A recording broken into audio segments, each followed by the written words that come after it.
white people killing brown people. I mean, I'm just going to cut it down. When Madeleine Albright back in the 1990s, I think 1995, 1996, was confronted by CBS News about 500,000 Iraqi children dying because of the sanctions the United States put on, she said, it's a price we're willing to pay.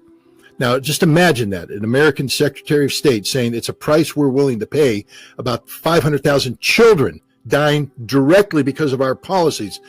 Now, if these were 500,000 Kosovo children or Albanians or white kids from Europe, America would be up in arms, the world would be up in arms, because you can't kill that many white people. You're not allowed to kill that many white people unless they're Ukrainians, and then apparently you can kill 1.1 million of them.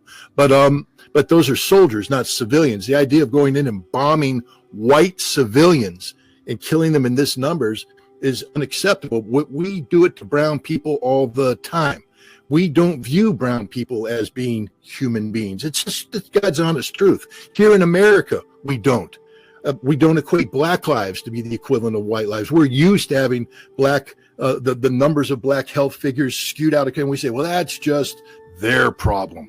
Their problem. They're human beings. It's our problem, a collective problem. It's the same thing we have when it comes to Arab Americans. We don't care. We can slaughter them by the millions, and we don't care because, my God, and I would sadly say if we ever went to war south of the border, we have zero regard for Mexican lives or any brown lives. If you're not white, your life doesn't count. And I'm just being blunt, straight up honest. The American people can get mad at me and say I'm wrong. Look in the mirror and tell me I'm wrong. Tell me that you know deep inside your heart that a dead brown person doesn't move you like a dead white person does, because we are an inherently racist society, because we still believe in white supremacy. We still believe in the exceptionalism of being white, that somehow we are superior to others, and we're not. We have had the benefit of history. We've had the benefit of opportunity to where we do populate the upper tiers of society. But that's not because the color makes us inherently better. It's because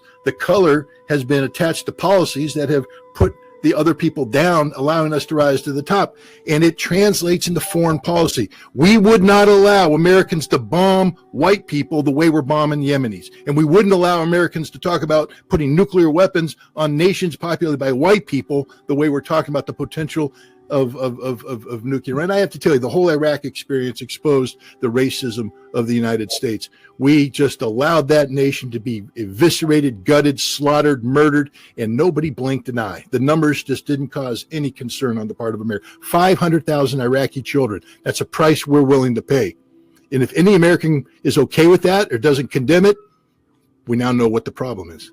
If we said we're going to turn Odessa into the Riviera, we'll just find a way to put those 5 million white Ukrainians, we'll displace them. We don't care. Wouldn't happen.